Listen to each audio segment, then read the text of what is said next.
I welcome everyone to my channel. And again, stories from life. This love story is completely real. It all started in the distant 90s, or rather, in 1991, when the USSR collapsed and everything went wrong. My beautiful girlfriend Rima and I were studying at the philological faculty of the university at that time and, of course, were in search of worthy husbands and great love. Rima dreamed of a Viking with an Onassis bank account, and my requirements were, frankly, a little more modest. And so, at one of the student parties, my girlfriend meets Misha, a poor graduate student of one of the Leningrad universities, whose appearance is only slightly better than that of Denis DeVito. Of course, Mikhail fell in love with the tall and statuesque Rima without memory. As you know, she didn't want to reciprocate with him then. 2 years have passed. Misha has already firmly entered Rima's life and has become an integral part of it. As a friend, of course. He was affectionate, helpful and generous, since, having opened his own computer company, he began to earn good money, which could not fail to captivate Rima. In 1993, in late autumn, the guys got married. The year 1998 came, the crisis. Mission's company went bankrupt, and he decided to immigrate to Israel. He really had no other way out. And then Rima categorically stated that she would not go anywhere with him and would stay at home. Maybe she had someone else. I don't know, at that time we were not so close. The great love ended, and they divorced. And after leaving, the Bears stopped communicating at all. 2 more years passed, and I also repatriated to Israel. What a shock I had when I met Rima in the supermarket, proudly walking arm in arm with Mikhail. It turned out that she came to Israel a year ago and, as befits a decent Jew, when with a bear under a hoop, this is such a Jewish wedding ceremony. So, a beautiful love story repeated. Everything was going well until Rima fell in love with some local rich man. She abruptly broke up with Mikhail, issued an official divorce with him, and Misha, tearing the hair on his already balding head, fled to New York. Rima got married, she started another love story, and again she forgot me. It was in 2004. 6 more years have passed. Our days. I get a Skype call before the new year, 2011. You know who I see there? 2 faces shining with happiness, Rimkin and Mishkin, and 2 adorable babies. It turns out that a beautiful love story was continued in 2008. Rima left everything and went after Misha, realizing that she could not live without him. Now they are together, hopefully forever. They promised to come to Israel with their children for the new year, 2012. I'm waiting. That's how it is. Faithful, long and great love. Envy with me. Author, Marta Dobrikina. Prologue. We are born and we die, we fall in love and we forget, we find and we lose, we learn from mistakes. And from simple human joys we get a feeling of simple human happiness in our souls. Everything that we do not does is good for us. The main thing is that the person was good. Call hello. Hi. Pause and a little uncertainly. Hey, why are you silent? Hello, a little restrained. I'm glad to hear from you, and with a changed intonation, we haven't chatted for a long time. Yeah, I'll talk to you. Anger is heard in the voice. If you really want, you can fly into space. I decided to call you. Find out how you're doing? She interrupts with irony. No, it's just thoughtfully. Late. Like a shot, all that you could do, you did, and now there is nothing to talk about. Well, this is how to say. Dreamily, for example, about the weather. Oh well, shovel?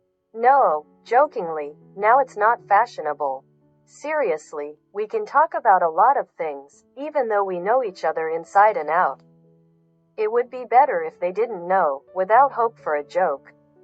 The last thing I would like to think is that you regret everything that happened. I regret what happened next. And in general, I don't understand why on earth you decided to appear in 2 weeks and start a friendly conversation. Whether you were drawn to the old, or just suffered. So you think that either I discovered a great love in myself or turned out to be too weak. Well, you're forgetting that there's still a possibility that I need something from you, a voice. As if of a cheerful person. Actually, none of this is true. I'm just calling to see how you are. Well, sorry. This may seem ridiculous, but it actually means a lot to me. Do you want me to forgive you for all this? This is ideal. Well, at least she knew that I didn't want everything to end like this. That I regret what I did. That I admit I'm wrong and ask for forgiveness. Hello, you know what? I saw your forgiveness in the coffin. You hurt me. You were wrong, period. I have nothing to say here and I no longer want to communicate with you on this or any other occasion. Just don't call me again. Clear? As you wish. Goodbye. Pie pie pie. Epilogue. I told you not to call anymore. I don't want to talk to you anymore. Hello. Surprised. Oh, Mom, I'm sorry. Someone just calls and is silent on the phone. What? Someone is who? I kind of know you well. What kind of boy is this? The boy. Yes, all the same. Did you call? Uh-huh. But what he wanted is not clear. Well, I sent him. He was not very good before. But now I don't want to communicate with him at all. You know, I'm even glad that we broke up. Daughter. Excitedly.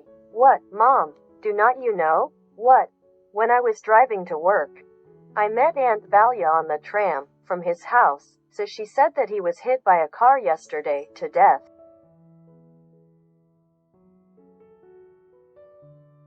She looked up and saw that he was looking at her. She felt an almost painful need to hug him and feel him next to her. He approached. It seemed that the whole world around froze and everything disappeared. They were somewhere very far from everyone and everything.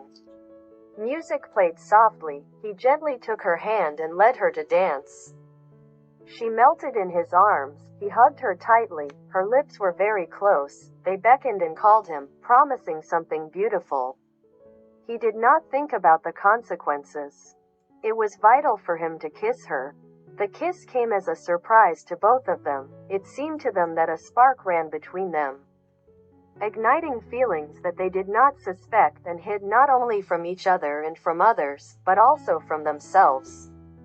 Their bodies did not obey the voice of reason and they obeyed their feelings and desires, without thinking about anything. They simply forgot about the world, about people, about the rules. Everything disappeared, became insignificant.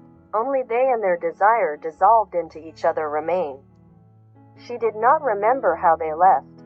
Only those moments that were associated with him were imprinted in her memory. The kisses became more insistent. The body was burned by the fire coming from within and burning, crowding out all reasonable thoughts. He enthusiastically looked at her body, hugged, caressed. Some part of his consciousness understood that this was the first and only time when she would belong to him, that tomorrow, waking up, she would leave. He remembered every cell of her body, her every caress, her movement. The first ray of the sun carefully made its way through the dark veil of curtains, gently touching Vika. He opened his eyes and felt that Sasha was lying next to her. Happiness filled her with a wave, and there was nothing more beautiful than waking up next to him. She smiled. He stirred and hugged her tighter, but, as if waking up from a dream, abruptly removed his hand. His eyes were full of remorse. She thought he was sorry. Sorry, he apologized hoarsely. I shouldn't have done this. You are not the only one to blame. I also participated in this, she said, hiding the pain. She didn't understand why he acted like that. He stood up and began to dress. His movements jerky. We did something we shouldn't have. Why? She wondered. Well, you are my friend. I am yours. Sasha took a jacket and went to the exit. Vika, more than anything, wanted to stop him, but she could not stoop to run after the guy who had left her. Left alone, Vika began to think about the previous night. She and Sasha were childhood friends, and she would never have guessed that they could kiss, not to mention what happened at night. She trusted him with all her secrets, consulted about the next guy, and he was always there. Always listened, advised something. Yes, and she knew everything about him, also helped him, advised him. All his life he was for her the only guy in whom she was sure, whom she trusted. And now she did not know what to do, what this night, beautiful and unforgettable, would lead to. Sasha almost ran to the house. He did not think that it would be so hard in the morning after what had happened. He saw the resentment in her eyes and understood that he was to blame, guilty of what happened. That he could not resist and leave her at night, that he hugged her, kissed her. A week later, both he and she yearned for each other, but no one dared to call and talk. Vika tried to call several times, even dialed the number, but dropped it. Sasha came to her house more than once, but did not dare to go in. They were meeting friends. None of them could find the words to start. Talk. Vika wanted to hug him and feel the warmth of his body, and she didn't need words, she didn't need anything but a reciprocal feeling. Sasha at first wanted to squeeze her tightly in his arms and never let go again. But pride and unspoken words got in the way of both. Hello, Vika dared to say. Hello. I haven't seen you for such a long time. I missed you, Sasha suddenly said. Me and you. Friends? He asked uncertainly. Friends, she whispered. Asterisk asterisk asterisk asterisk. A month passed and everything seemed to fall into place, but there were often awkward pauses between Sasha and Vika. There was no longer that trust that before, both understood this. But being apart from each other was even more painful. Vika met a guy, but did not have feelings for him, because of which she suffered and did not know what to do. She constantly compared him with Sasha and found a bunch of flaws in him, rejecting his virtues. It was evening and Vika was going on a date. She could not sit at home. Her thoughts were only about Sasha and it was unbearable. The phone rang. Vika picked up the phone and saw that Sasha was calling. Her heart jumped with joy. I'm listening to you, the girl replied cheerfully. Hello, are you busy tonight? I'm going to meet Jen. To be continued.